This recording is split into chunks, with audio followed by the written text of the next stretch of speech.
Good morning বন্ধুরা। তো কি বলি, আজকে তো হলো শুক্রবার।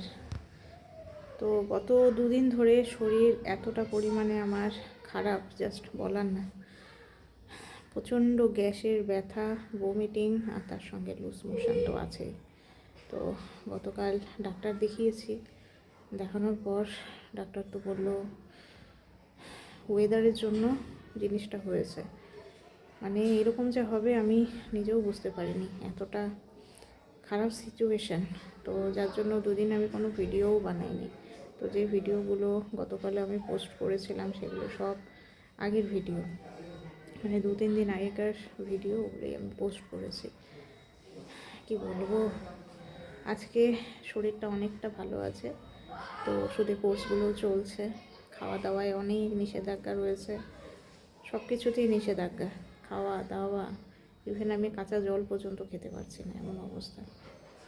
জল তো আমি খেতেই পারছি না। গতকাল আমার এত শরীর ডিহাইড্রেট হয়ে গেছে, কি বলবো। তো ওই ওআরএস দিয়েই খাওয়া হচ্ছে জল। তো সকালবেলা একটুখানি খাওয়া দাওয়া করলাম, ডাল সেদ্ধ দিয়ে একটুখানি ভাত খেলাম।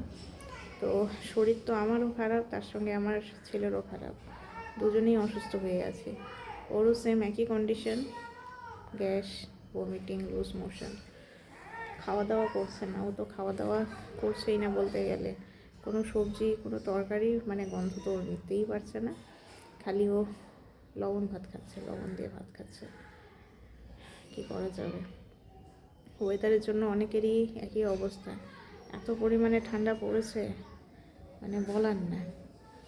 এই যে এখন হচ্ছে এই মুহূর্তে একটুখানি রোদ আছে, কিন্তু একটা ঠান্ডা হাওয়া, একটা ঠান্ডা উত্তরে হাওয়া, মানে কি বলবো। গ্রামের ওই সাইডগুলোতে যে কী অবস্থা, আমাদের শিলিগুড়িতে এরকম ঠান্ডা লাস্ট কবে পেয়েছি আমি জানি না। গত বছরও এরকম ঠান্ডা মনে হয় না ছিল। এবছরে যে পরিমাণে ঠান্ডাটা পাওয়া যাচ্ছে, বেশিরভাগ বাড়িতেই অসুস্থ। মা ওদিকে অসুস্থ হয়ে গেছে, মারও সেম একই সিমটম।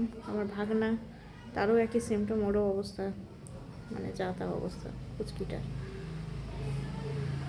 অনেকেরই এরকম হয়ে গেছে, বয়স্ক মানুষগুলো বিশেষ করে। বয়স্ক মানুষদের অবস্থা খুবই খারাপ। এই নিউজগুলো দেখছি, মানে সবারই সিমটম বলতে গেলে আমারই মতো একই রকম অবস্থা। তো যার জন্য আর কোনো ভিডিও তো করাই হলো না। গতকাল 2 দিন তো কোনো ভিডিওই করা হয়নি। তো আজকে শরীরটা একটুখানি ভালো লাগছে বলে তোমাদের সঙ্গে একটুখানি শেয়ার করলাম। তো এই চলো, আজকের জন্য এইটুকুই।